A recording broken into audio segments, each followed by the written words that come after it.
Hey everybody, welcome back to Conscientious Omnivore. My name is Pal. I'm going to be doing a super quick vegan news and views live stream for you guys. I've got just a few articles to talk about tonight. I'm going to be hopefully able to get through it really quick for you and just leave you with a couple of positive bits of news today too. So I'm going to just jump right in. If anybody's in the chat and wants to let me know, just make sure you guys can hear me and everything looks okay. As far as I can see on my end, it should be okay. So I think we're just going to jump right in and then just let me know if you guys can hear everything all right. Let's see.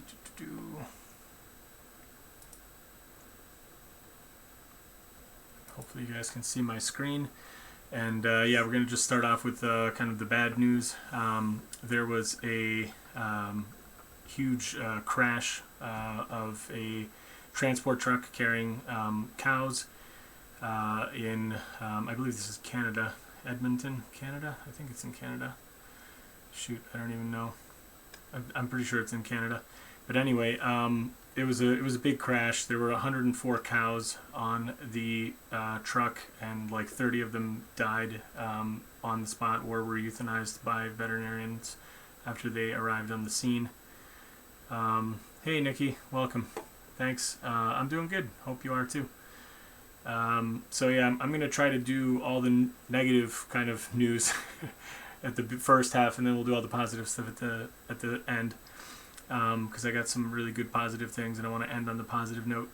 So the reason I just mentioned this is that seemingly every week there's one of these kinds of bits of news. I mean, there are so many animals being transported at any given time throughout the world. This happens all over, people they always seem to be in shock when they see these kinds of things. These trucks roll over. The drivers are, probably, super tired. They're driving, in horrible conditions, especially in Canada. You can imagine there's snow and ice and fog. I mean, you can just see from this screenshot here of the video. They're in really bad conditions. And the reason I want to mention this is that if anybody's watching who isn't vegan, I want you to all really consider that this is what, consumers, you are supporting. So this is what I was supporting before I went vegan. We all have enormous power with our purchases, and you can see this road here is completely covered in ice and snow, and you can see that the sides of these trucks are completely open. You can imagine these trucks are driving down the road for hours and hours at a time. Some of these animals travel for multiple days without any food, no water, no rest, and no heat. There's brutal cold, brutal wind that they're enduring. And then if that weren't enough, the trucks sometimes have accidents. They flip over and, they die horrific deaths. I mean, not that it's probably any worse than what they're going to endure in the slaughterhouse. Maybe this is less painful. Who knows? It's just awful. And, the wording here is something that I just wanted to highlight, and then I'm going to move on, is that, where was it? The other 74 animals were rescued and loaded into another trailer. And it's just like, it's mind-boggling. So they were rescued. They were rescued from this car crash and then put on another trailer and sent to the slaughterhouse to be killed. It's just like, the cognitive dissonance in people when they write these articles too. I mean, it's just like, it's almost like it's just mind-boggling. I want to reach out to Sean Amato or whoever, wrote this story, and just say this is really poor word choice, I don't know. Anyway, just crazy stuff. Hey Frank, welcome. So it's just super sad, and these poor cows and poor every other animal that's transported, they're all suffering the same fate. And you can see that countries have made efforts to reduce the amount of time that is allowable for them to be in the trucks. But as it is, I think I covered this in a previous news stream as well. Like in Canada, it's still like a really high number, and I can't remember it off the top of my head. But I mean, I think it might be like 3 days or something like that. So they could be like, maybe it's 2 days now. I don't remember. But it's just like an obscenely long amount of time that they're on these trucks suffering, cold in the winter, heat in the summer. They have no water. It's no wonder that many of them die even before they get to their destination. So yeah, it's just really sad. Next thing is just one of these like freakish kind of weird stories that I came across on Twitter. Somebody shared this, and rightfully so. They said, this guy should have been probably sentenced just for the haircut. But all kidding aside, Frank's right. Where is Race Lover? I don't know, man. What's he doing? It's a Sunday night. Let's go. Yeah, I mean, this guy was a wildlife park owner, and basically, I guess, for quite some time now, there were some legal troubles for the guy. There was a animal rights activist who had successfully sued him, and I think he had lost something like $1 million in the lawsuit, something like that. And this lady who ran a shelter, like a sanctuary for abused and abandoned animals. Here it is, as lions, tigers, bobcats, and cougars, and she had won a $1 million judgment against this guy and his business in 2011. And I guess pretty much right after that, he had already been posting all sorts of threats against her and just doing all sorts of like crazy stuff. And in November 2017, he had offered to pay somebody $3,000 for killing her, and then he also promised some more thousands of dollars after her death. And basically, the person turned out to be an FBI undercover agent who he was trying to pay to kill this lady. So they've sentenced him now. He's got 20-something years, 22 years in jail now. And just what a kook. I mean, like, you just look at the dude and you can just see crazy written all over his face. That's probably what his neck says, I am crazy, like here. Just unbelievable. And just goes to show you kind of like, all these claims like, oh, vegans are so extreme and whatever. But then you have people who are literally trying to kill animal rights activists because obviously the guy lost money, but he lost money because it was found that her allegations of him abusing animals was actually true. He had killed a bunch of tigers as well because he needed space in his thing. Here it is. He was found guilty of 9 counts of violating the Endangered Species Act after he killed 5 tigers in October 2017 because he needed empty cages to house big cats that were going to be boarded at his park.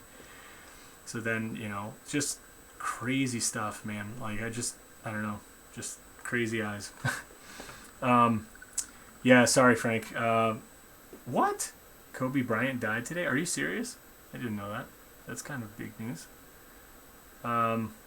That's crazy. So I don't know. Oh, Chris, hey, you're on. Nice, man. Welcome. This next one is really kind of scary.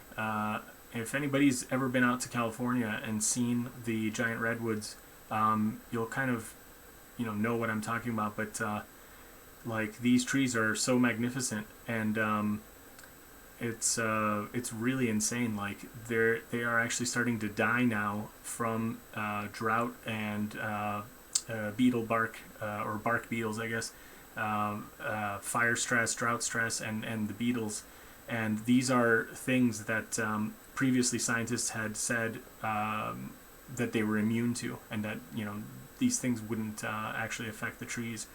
So if anybody doesn't know, sequoias live like really long. Here they are. They're the largest living organism on the planet. They can grow over 90 meters, which is 300 feet tall. And when they do die after 3,000 years or so, the oldest trees, known as monarchs, usually succumb to their own size and collapse. Their giant trunks will rest on the forest floor for another millennium.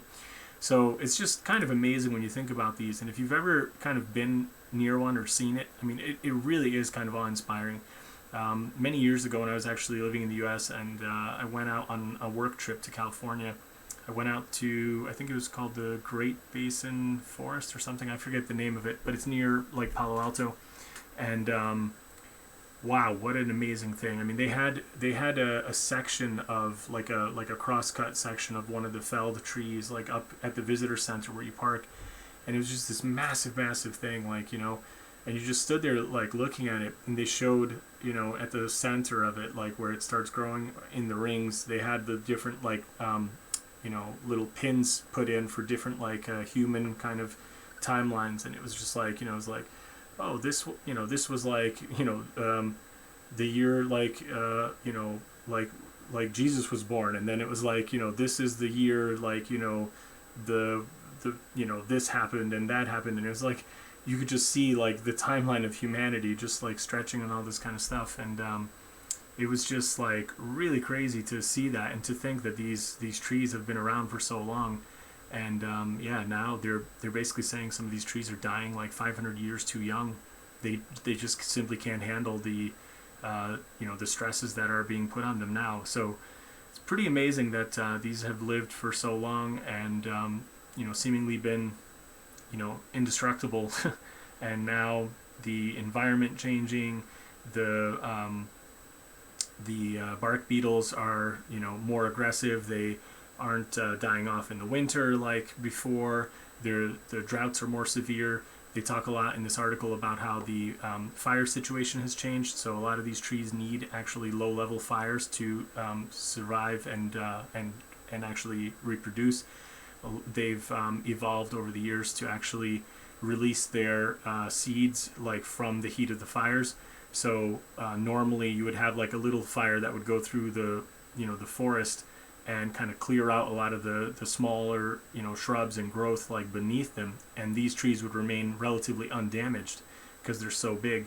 And then they would drop their seeds, and then their seedlings would get like a head start on everything that was growing back. So that's how they kind of propagated themselves. And now with human intervention, we actually stop forest fires from happening, but unfortunately we can't stop the really big ones. So now what's happening is the little ones aren't rolling through to clear out the the brush and all the little stuff, and then the big ones that we can't even stop, those are actually destroying tons and tons of habitat, including harming these trees, which are somewhat resistant to fire, but they're not resistant to like huge fires. So there's just a lot in this article. I definitely encourage people to look at it. I mean, they have like pictures like this that you can see on the screen now, and you can see just all these dead trees, the other types of trees, other types of pines, and other kinds of things in the forest that are all being affected by this.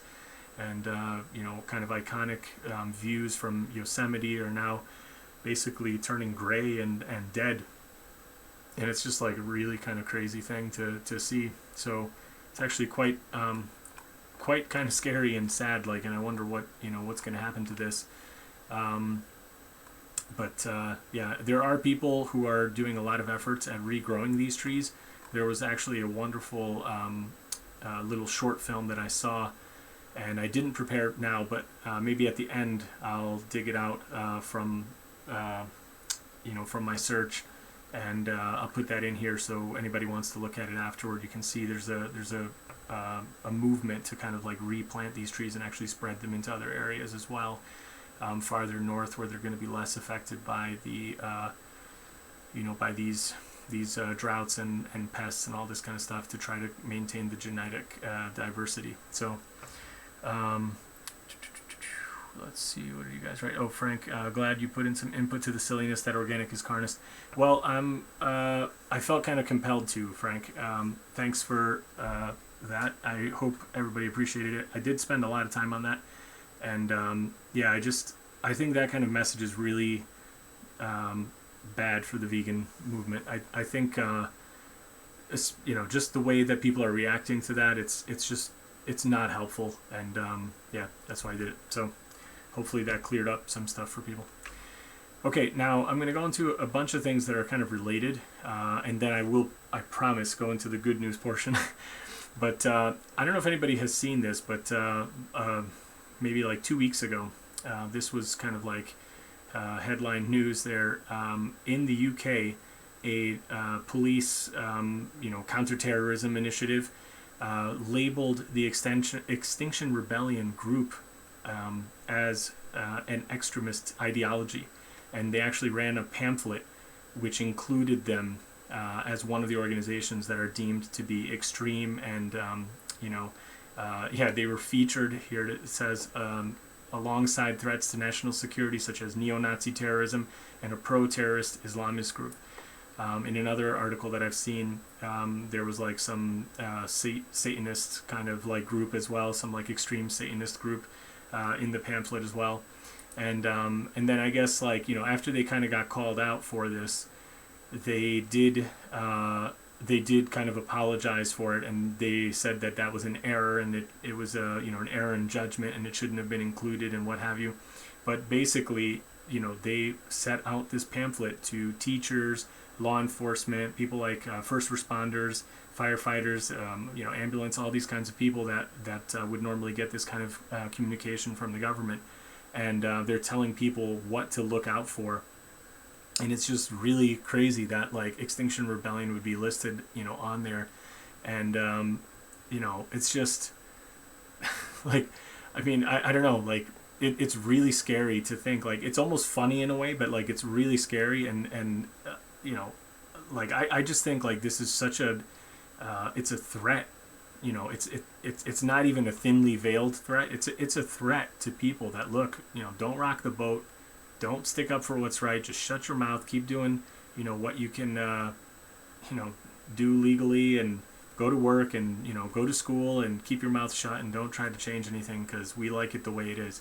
And this is a very loud and clear message, and they're basically telling teachers to spy on, you know, kids and what have you, and you know, report people who are participating in school walkouts or neglect to attend school, or, you know, here it says that the issues to look out for include people who speak in strong or emotive terms about environmental issues like climate change, ecology, species extinction, fracking, airport expansion, or pollution.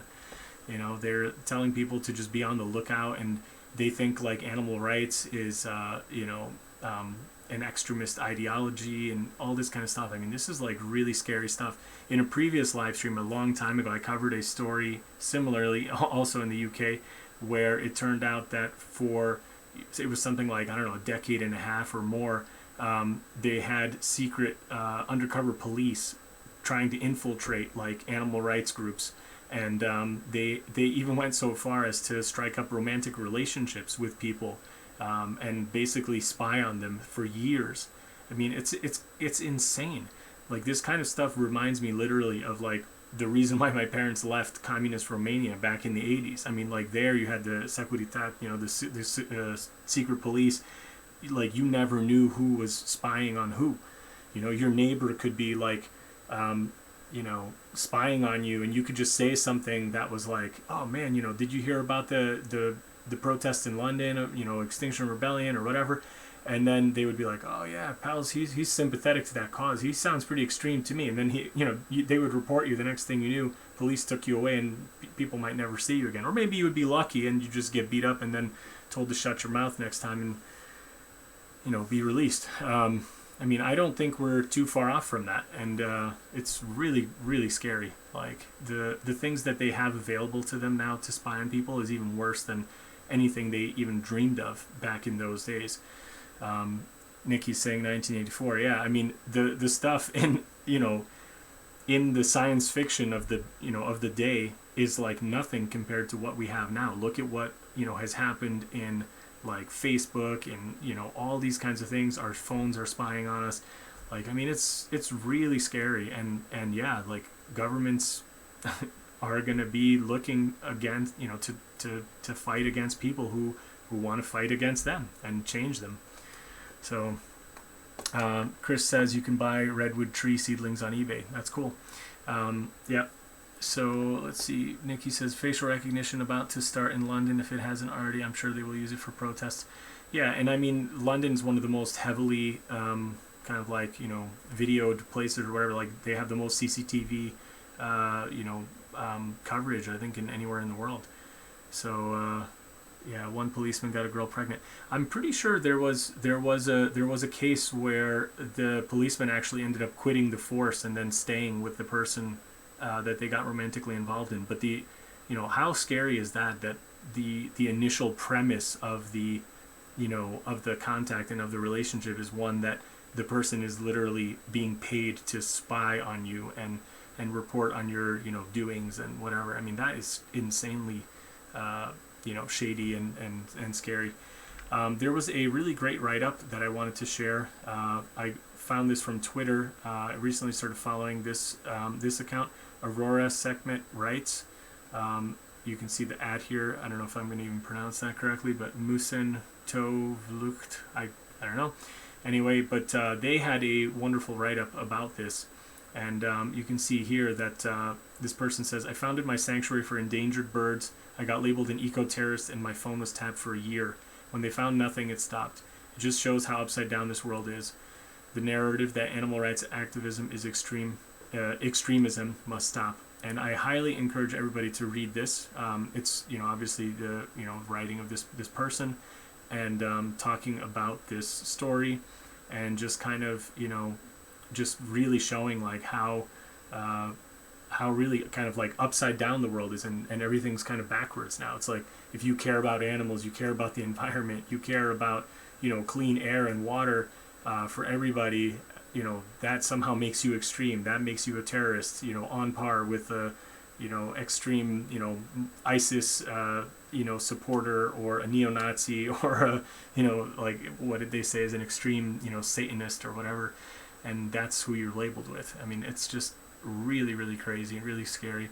Yeah, it says here, according to the booklet, the concern should arise when young people exhibit opposing views on animal testing, fox hunting, zoos, animals in circuses, or even wearing fur. It goes on to say, you may observe behavior such as no longer eating meat, criticizing others who do, or questioning others. I mean, this is like, it's really scary. I mean, I was like really kind of shook up when I was reading all these articles, and yeah, just check this out, and read through this article. It's really well written, and I think gives some good kind of background on the situation. And this is a similar article written by George Monbiot. I don't know if I'm pronouncing the name right, so apologies for that if I am butchering it. And this is super well written, same kind of deal, just kind of talking about this whole thing that the police are labeling Extinction Rebellion as a ideological terrorism, and this, I think, is just a really good write-up, and just talks about how there are so many conflicts of interest within the government, within those in power, that they want to keep the status quo. They don't want to be changing, because for them things are going really well, and gets into a lot of different kinds of things, and people who have been appointed to various offices, and where they've come from, various lobbying groups for certain companies, like big fossil fuel companies or other kind of places, and the complaints that have been placed against them, and all this kind of stuff. And yeah, it's just a really well written article, and I just wanted to read this little part here at the end for you guys.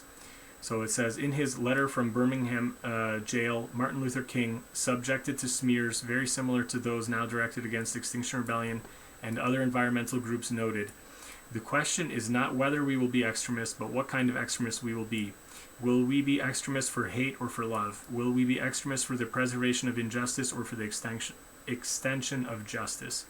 So, I think, yeah, we might be getting labeled as this, but if we're doing it, for the right reasons, for other people and other non-human animals, and just the environment, itself, like, I don't think, history will be too kind to these people in power fighting, groups that are fighting for justice, and, fighting for animal liberation, and, a clean environment that we can all live in peace. So, I think he's saying he's the one who shot and ate a deer. Are you talking about this guy who wrote the article, George Monbiot? I don't think he's a vegan, so that wouldn't surprise me. I do think he's been involved in a lot of the Extinction Rebellion things, and he is kind of like very strongly against factory farming. So, but that wouldn't preclude him shooting a deer. That's disappointing if he doesn't see kind of the contradiction, but nonetheless, this article I think is really good. Here at the end, there was a little good part too. Good citizens cannot meekly accept the death of the living planet as corporations rip it apart for profit. The moderation demanded of us in reality, extremism, acceptance of an economic and political model driving us towards unprecedented disaster. If seeking to defend life on Earth defines us as extremists, we have no choice but to own the label. We are extremists for the extension of justice and the perpetuation of life. So, yeah. Okay, Nikki, thanks for that confirmation. Yeah, I was pretty sure he's not a vegan, but, all the more kind of kudos to him for calling this out as a really bad thing, and, getting his followers to look into this more and really see kind of like, you know, how this is dangerous. And you know, he talks about other political figures in the past and how, you know, a lot of them, you know, faced hostile, you know, governments and what have you early on as well. And only in hindsight does history kind of, you know, validate their views and their approach to things. So, yeah. So again, I'm done with the bad news. I just want to talk about, you know, kind of good news from now on, because I don't want to leave everybody feeling super depressed. I did the video a couple days ago. I don't know if everybody saw that yet, but just trying to tell people that we need to, you know, kind of maintain positivity and keep moving forward and don't worry so much about setbacks. You know, it's scary times that we're living in. I really do believe that.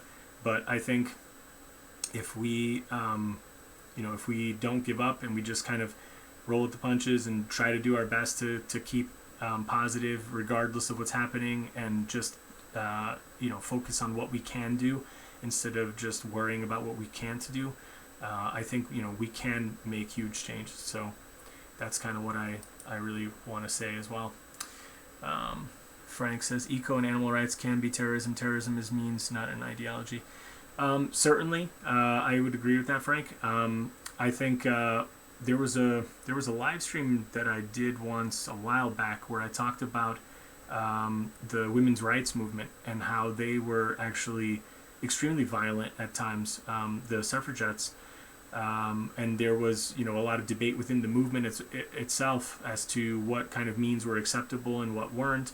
And you know, there was violence. There were like bombings. There were people starving themselves to death. There was a brave lady who threw herself in front of the king's horse and got trampled to death. I mean, there was just like really crazy stuff happening. And I think that's not to say that there won't ever be, you know, a environmental group who will take part in some kind of violent, you know, demonstration or some kind of activism or what have you. But as a, you know, as a general rule, from what I've seen so far, Extinction Rebellion is a pacifist movement. I haven't seen any indication that they are telling people to do anything that's nonviolent. All the stuff I've seen from them so far has been, you know, of a sit-down kind of, you know, type of activism, or some kind of disruption to, you know, like traffic, or, you know, some kind of thing like that, or like, you know, going into like government buildings or stuff like that and like holding protests there. But I haven't seen anything that would indicate that they would be advocating for violence. And I personally don't advocate for violence. I would agree with you, Frank. Violence is not going to be the answer. If you look at, you know, some of the biggest nonviolent movements, you know, back in the day, like in India and in other places, that is kind of what really gets, you know, results. But, you know, again, I don't like, I just worry when I see things that, you know, police are labeling those groups as extremist groups. And when this, I think it was this summer or this fall, this past year, when they were planning further, you know, protests, the police were doing like kind of preemptive strikes and, you know, arresting people and taking away equipment like sound equipment and medical supplies and stuff like that were meant to be in support of a, you know, future protest.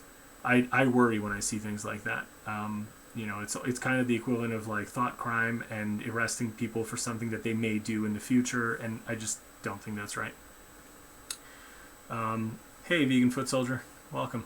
What recent events? I'm just talking about a story that came out in the UK that the police listed Extinction Rebellion as a terrorist ideology, and alongside, you know, people who are like supporting, you know, ISIS and neo-Nazis and stuff like that, and they handed out flyers to teachers and what have you. So a lot of people have written opinion articles about this, and I just find that extremely worrying. Nikki, I think it was Apocalypse Cow, and he shot a deer as a vegan. But obviously he's not a vegan if he shot a deer. Yeah. Yep, the state are criminals. I would agree, Frank. So on to the good news, though. I found this article today, and I found this incredibly kind of like hopeful and, and inspiring. So they're saying that the fastest growing vegan demographic is African Americans. I'm assuming this is a U.S. based kind of figure, because everything they cite in the article is specifically talking about the U.S. But basically they're saying, yeah, Wu-Tang Clan and other hip-hop acts are paving the way, and despite the rise of plant-based meat in veganuary, only 3% of Americans are vegan. It's more than double that among African Americans. And there's some awesome figures in here, and stats, and kind of like talking about a bunch of people that are leading the way, various rappers and hip-hop artists who are like basically, yeah, spreading the good word of veganism. There are some people who have been like really long-term vegans in hip-hop. Russell Simmons, I know, is one of the guys who's been vegan for a long time. They mentioned a couple of people in here. I'm actually not that much into rap, so I don't even know that many of them, but you know, this guy, rapper Stickman, he's been vegan for a long time, I guess, and he raps about vegan lifestyle and things like that. There's like a whole bunch of other people, and yeah, it's awesome. And it says 8 out of the 10 Wu-Tang Clan identify as vegan or vegetarian. Obviously, there's a lot of people who are kind of like, they've been in the news as being vegan, but then it turns out they're not vegan anymore, like Jaden Smith, son of Will and Jada Pinkett Smith. But anyway, he launched a vegan food truck for the homeless. Cardi B started a vegan fashion line. So it just goes through a whole bunch of stuff. And the part that I found that was interesting was the stats they were referring to. Let me try to find it for you guys real quick. Yeah, I mean, they're just talking about all these like investments into plant-based meats and, you know, meat alternatives and all this kind of stuff, and how a lot of the, you know, the rapping elite are kind of behind this as well and getting into it. But oh, this was a good stat I want to show you guys. Data from the Good Food Institute and the trade group Plant-Based Food Association shows that while the U.S. retail food market grew overall by only 2% from April 2018 to 2019, so 1 year from April, plant-based products grew an impressive 11%. So it's just awesome to see that. Hey Herbivore, hey Graham, welcome. Perpetually no idea. So yeah, it's just awesome to see that there are more options. There is investment. People are, you know, flocking to plant-based options. I think that's really good. But here is a really interesting point that they make in this article. It says, although market research firm NPD Group found almost 90% of the people eating non-meat burgers are not vegetarian or vegan, the 2018 Gallup poll found that Americans who earn less than $30,000 are almost twice as likely to be vegan or vegetarian as those who earn more than $75,000. Now that, I actually think, is kind of like, it really says something about poverty, and this flies in the face of what a lot of people say, you know, against veganism. They're saying that veganism is this elite thing, and you have to be super rich to you know, buy all these vegan products and what have you. But honestly, this stat flies in the face of that. And I think what's really happening is that a lot of times people who are poor are by default kind of forced to eat more plant-based, because even if they're not fully vegan or not even fully vegetarian, because they simply can't afford the animal products. Animal products, like, unless you're talking about just like the cheapest, worst options like McDonald's or whatever, they're actually way more expensive. So like, if you are going into a store and buying like steaks, like that's way more money than going into the store and buying potatoes and rice and beans and canned goods that are, you know, plant-based. So you know, I just think this stat to me is not surprising, but I think it's just interesting with, you know, how many people accuse vegans of, you know, being this elitist kind of like difficult to maintain lifestyle, and I just think it shows that it's more the opposite of that. And then, you know, it just goes through a whole bunch of stats about how much the industry is booming, and there's just so many more people, you know, flocking to veganism now, and specifically African Americans. And I don't remember where it was in the article, but they talk about how, I guess, like on average, people in America are trying to eat, you know, less meat. It's something like 10% or something. Shoot, hold on. Oh yeah, here. So, in the Gallup's latest findings on consumers' meat eating changes, which will be published on Monday, whites reported eating 10% less meat in the past 12 months, while people of color reported eating 31% less. So, again, these are people who are obviously not vegans. They're not fully vegans. They're probably not even vegetarians. But just in general, people are trying to eat less meat. But it seems to be disproportionately more people of color who are doing so. And the article goes into a lot of the detail about why that might be, and how a lot of people are now realizing that their health isn't like totally linked to the diet, and they're tired of seeing their family and their parents and loved ones fall and succumb to the Western diseases that are literally killing the most people on Earth. Heart disease, diabetes, cancer, all these kinds of things, and people are trying to be more health conscious, and that's another reason why they're choosing vegan or vegetarian options. And if you think about it, like people of color are more susceptible to things like dairy, insensitivity and lactose intolerance and things like that. So that could also be another reason, is that maybe the wonderful work of the documentaries that are out there highlighting this fact, people are waking up to this truth, and I just think that's pretty cool. So this was definitely a positive bit of news. Hey, Daniel Reynolds, what's up, vegans? The vegan conference call that is going to be boring. Okay, hopefully this isn't boring. Anyway, last one, and then I'll take some questions, and then I'm going to probably call it a night. This is a super inspiring short film. It's only about, 16 minutes long. I encourage everybody to go check this out. It's featuring a person in India. His name is Jadav Payang, and this guy has been planting trees in basically like this totally desolate, wasteland near a river that has for like decades been eroding away all the soil and washing away parts of this island. And people are concerned now that whole entire island, which basically is the home for something like, I can't remember the exact number, but I think it's like 115,000 people live on that island. It's being washed away, and it's lost more and more of its landmass. And this guy has single-handedly been planting a part of this wasteland for decades. He started planting in 1979. I mean, just putting that in perspective, I was 1 year old at that time. Probably many of the people watching might not even have ever been even born yet. And this guy started single-handedly planting a forest there. He's now planted 550 hectares of forest there. And by comparison, they say Central Park is like 300 something hectares, so it's like way bigger than Central Park.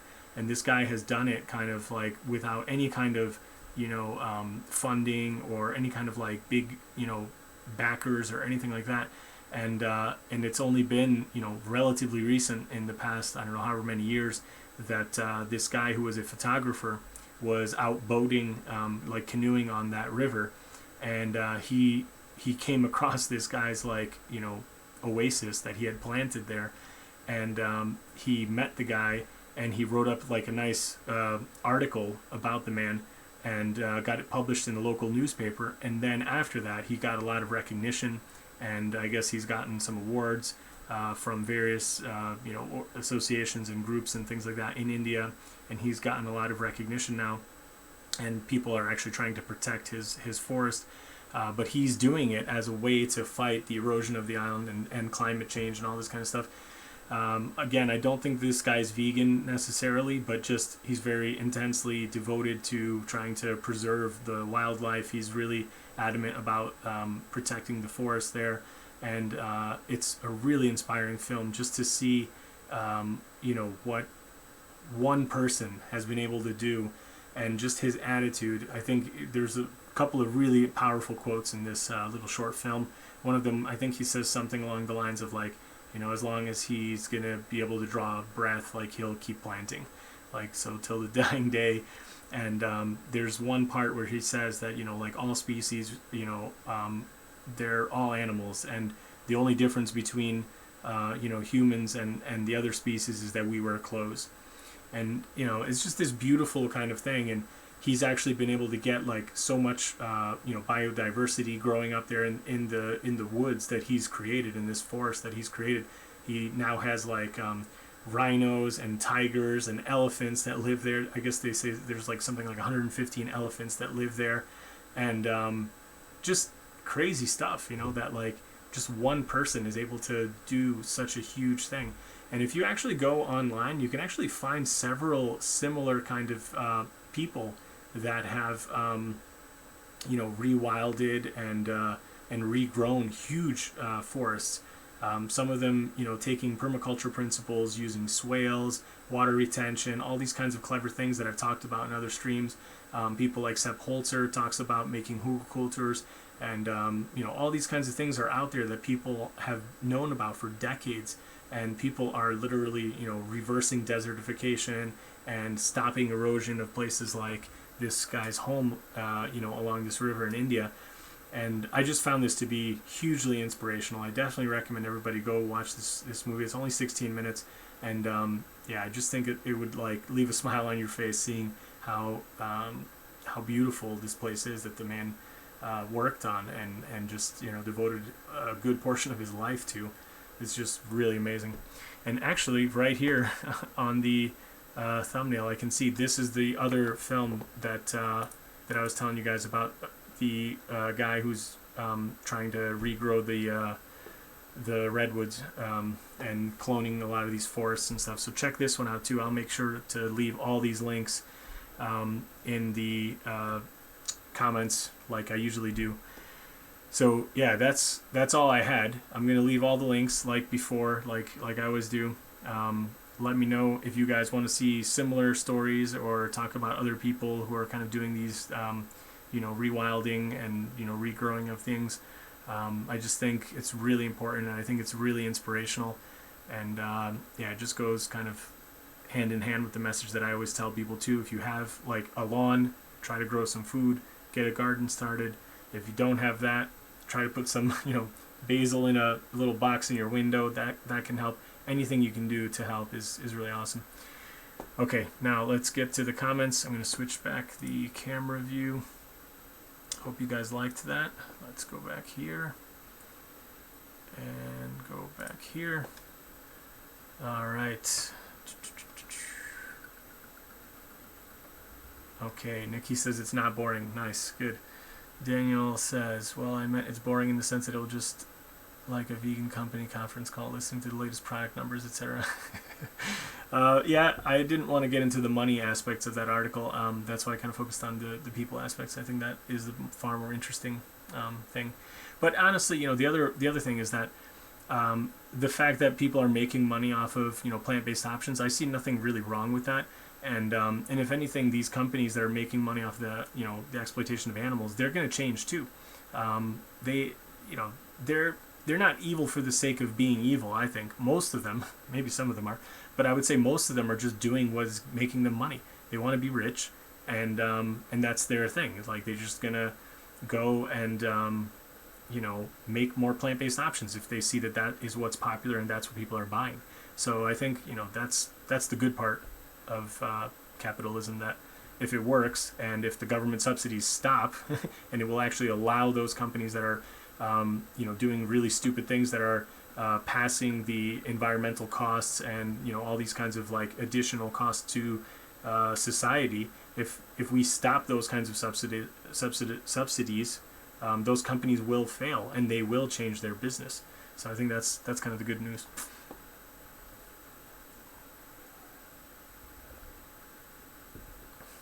We're all the managers and you're on mute on the call.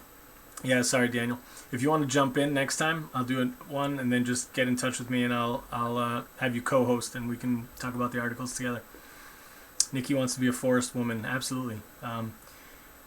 Frank, tough guy, Tufano, rip Kobe Bryant. Yeah, rest in peace. Yeah, Frank Taggart told me in the beginning of the stream. I didn't know that he had passed. That's pretty crazy. Beer is healthy, Logan. Hey, Logan, welcome. Yeah, let's do a stream about it. I don't think it necessarily is, but let's see. Gotta check that ego. Okay, Kobe beef or Kobe Bryant? Yeah, Kobe Bryant. Nikki, oh wow, lots in the comments. Hold on, it jumped. Unless you go naked running around in the forest with a special forest outfit, I doubt it. Okay, I don't know why you'd have to be naked to be a forest woman, but anyway. Vodka is basically potato salad. Hey, generally. Welcome. Nikki lives on a river. Yep, she lives in a houseboat. Logan, you mean retard? Yeah, I don't like using that word either, honestly. I know a lot of people find it really offensive, and I think it is kind of pretty wrong to call somebody that. I will say sometimes that somebody's behaving mentally retarded, but I try to not even say that. But yeah, I really don't like calling people retard. I think that's kind of not cool. What is Kobe beef? I think it's spelled differently. It's Kobe, like Kobe. Kobe beef, and it's like this beef that is really popular in Japan. They take the cows and they live like these super wonderful like lives. They are fed beer, they're massaged, they are like given all this, you know, kind of like fancy, you know, life to live. And then of course they're brutally killed and slaughtered just like all the other animals.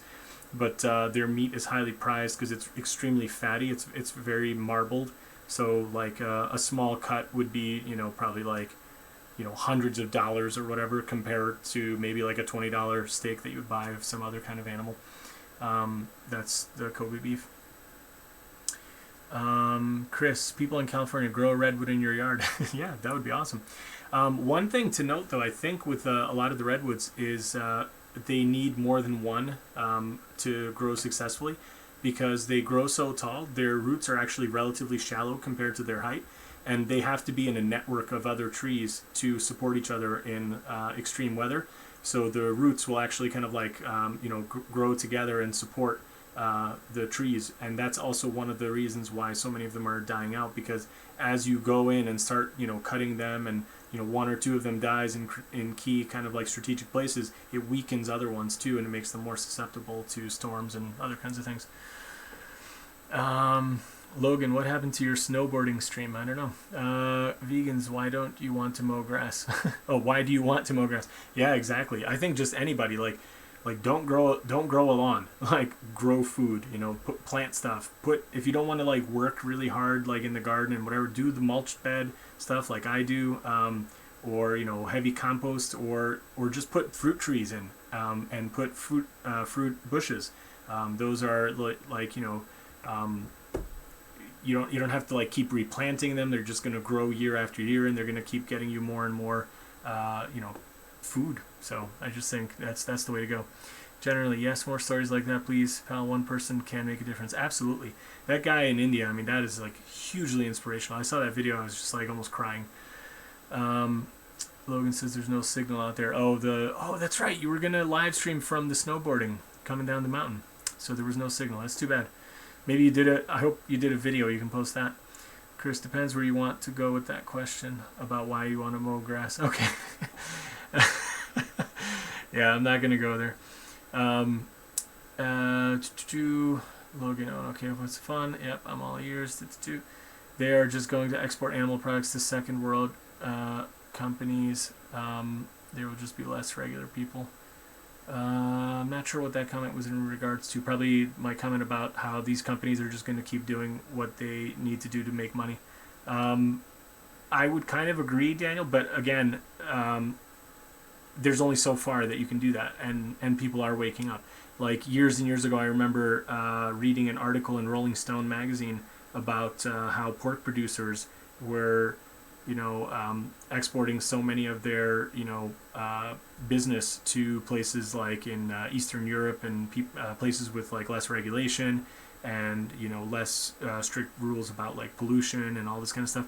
I mean, that's what they do. That's what tobacco did too. Like when there were, you know, laws put in place to protect people in the U.S., these companies will just go to some other country. But again, there's only so many places you can kind of like keep like rolling your business. At some point, you know, people just start waking up and start banning it everywhere. Chris says Logan jumped and lost his camera. Hopefully not. Jen, did you see vegan Eurovision entry? Vote for it after liking this one. No, I have not seen the vegan Eurovision entry. Is it a song about veganism, or is it a vegan who's singing on Eurovision? I don't know. I'll have to check it out. Daniel Reynolds, it's just unnecessary. Yeah, okay. Kobe Bryant's helicopter was a carnist. Oh man, jeez. Come on, Logan. That's a bit much. Daniel Reynolds, yeah, I'm worried about meat companies keeping their industry going by becoming exporters to other countries whose economies are growing. That's true, but again, I hope that it eventually has to stop. Chris says, impaired intellectual function is the politically correct way to refer to meat consumers. Oh man, that's good. People in California grow a redwood forest in your lawn, even better. Nice. Nikki, pal, do you see the news is saying this coronavirus may have developed in a live animal market? Yes, I am actually planning on doing a full video talking about the link of animal kind of husbandry and livestock keeping and all this kind of stuff, and how it impacts human health.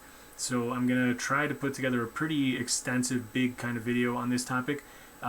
There are so many of these illnesses that come directly from from animal agriculture, and the way we keep these animals confined, diseases spread among them, and the fact that we have such a close kind of cohabitation with them, it actually is inevitable that some of these diseases then spread into humans. And then once that mutation has happened, then it's like a really easy step for it to mutate from one person and be passed to another person, even if they're not in contact with the animals. And yeah, most people are saying that it did come from probably like either bats or monkeys that were being eaten in one of these like meat markets.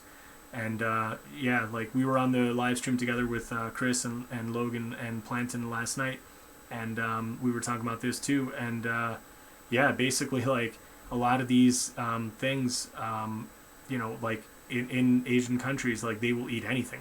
So a lot of these meat markets will have all sorts of like exotic animals and wild animals, and again, if you are kind of forcing animals together into really tight, horrid conditions, and maybe certain animals are meeting other animals that in the wild or in nature would never even meet, that's another opportunity for viruses and bacteria and all sorts of kinds of kind of nasty stuff that can make us sick to be exposed to each other, and then mutations can happen that way too. So like normally probably you wouldn't have like whatever these kind of bats or frogs or whatever it is, monkeys sitting next to koalas and I don't know, whatever else people are eating there, pigs and chickens and what have you, and that wouldn't be happening like out in the wild in the forest. But because you're confining them and cramming them into cages sitting next to each other, like I could just see that would be a breeding ground for for all these kinds of things to happen. And then all it takes is for it to go into one person, and then boom. Okay, meat eaters are in the throes of cognitive decline. I guess my concern is that second world countries' economies keep growing and the demand keeps growing. Daniel says, yeah, I feel that, but it's like Coca-Cola did that too. Now it's making Chinese people obese. Yeah, and like in China, they have the largest growing like pork market as well, and they're running into difficulty even producing enough. So people are growing like huge pigs, and they're like genetically breeding them to be even bigger. It's really crazy. Thanks, Jen, for sending that to me. I will check it out then for sure. If the song is about veganism, that's even better. Chris, true RGWG, before the health risk research of meat intake and the routine torturing of animal videos and loss of habitat was all over the internet, I did kill animals too. Yep, I mean, probably most of us did. Very few people watching are probably vegan since birth. But that's going to be, changing as we go on as well. The Euro song is quite good, but they are called We All Poop. Nice. That's a good title. Jen, we do unless we don't eat enough fiber. Well, at some point it's got to come out, I guess. Hey, Louise. Welcome. Create a better world by living vegan. Absolutely. Man, I don't know if you saw my comment back to you, but I'm so impressed. If anybody doesn't know, Luis, I don't know if I'm pronouncing your name right, Guido or Guido, I don't know, probably Guido. you see him on comments on like every single like vegan video throughout the internet that I've seen. There's always like a great, you know, line from you that everyone knows you by. But I was just so impressed by how long you've been vegan. That's so awesome. Did you say it was 28 years, I think? But anyway, so congratulations. That's just awesome. And going back to what I just said a moment ago, you know, I really think we will be seeing more and more people who are vegan since birth, and that is just awesome too.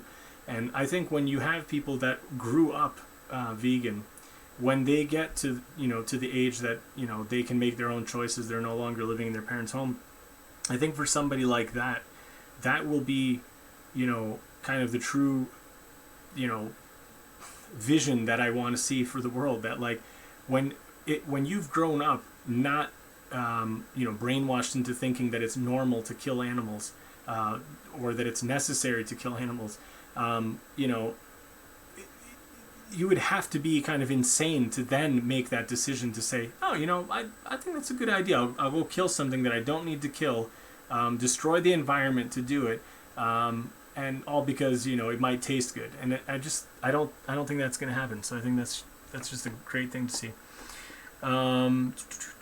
Let's see. Vegan Kathy, hey, welcome. Kobe Bryant's 13-year-old daughter also died in the crash. Man, this is just worse and worse news. That's terrible. Really sorry for their family and them.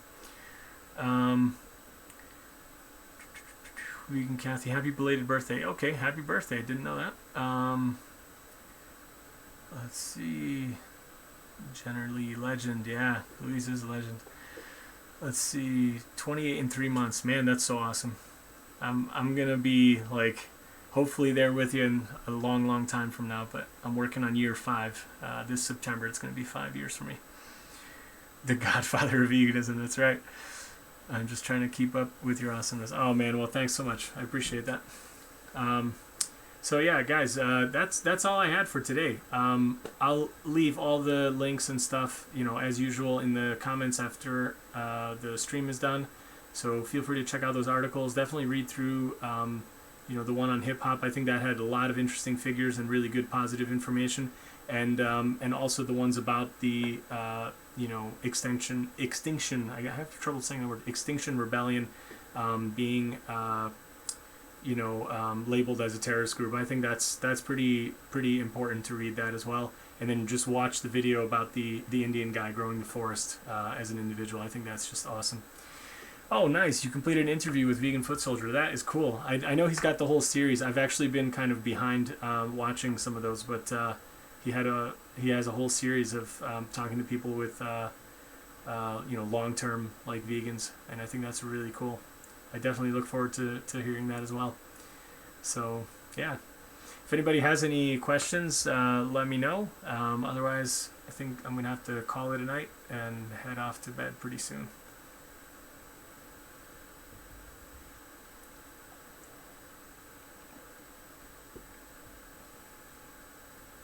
Thank you, Nikki, and yeah, good night. Cool. All right. Well, I'm gonna end the stream here. So thanks everybody, and have a great night, and see you in a video soon.